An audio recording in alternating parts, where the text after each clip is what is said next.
In today's video, I'm going to teach you how to apply the MrBeast Caption style in Submagic. We'll start right from the beginning so you can follow along confidently. First, open your browser and head to submagic.co.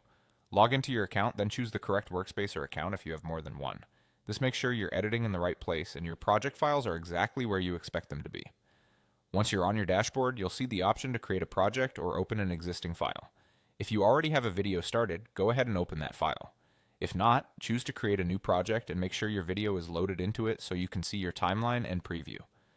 Taking a moment to confirm you're in the right project will save you from confusion later. With your project open, look toward the top of the screen for the Captions section. Click into Captions to bring up all the tools that control how your subtitles look and behave. This is where Submagic organizes styles and formatting so you can quickly apply a professional look without manual design work. Within Captions, you'll be able to browse available caption styles. What you're looking for is the style called Beast. This preset is designed to emulate that bold, punchy MrBeast text style that's eye-catching and easy to read. If you don't see it right away, scroll through the styles or use the search field to type Beast.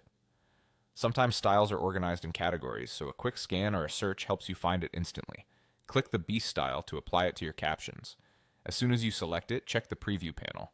You should see your subtitles update to the MrBeast-inspired look, with strong emphasis, clear sizing, and dynamic formatting that keeps up with fast-paced content. If your preview doesn't update, give it a second to render, or click play to refresh the view. Take a moment to scrub through your video and make sure the style looks good on different backgrounds and scenes. If the text feels too large or small for your footage, adjust the size controls within the captions area. Minor tweaks like size, color accents, or outline can help the style fit your specific video while keeping that recognizable Beast vibe. Also, double check that your captions are synced well with your audio so the energy of the style matches the timing of your words. And that's it, you've applied the MrBeast text style in Submagic, and you can see it live in the preview.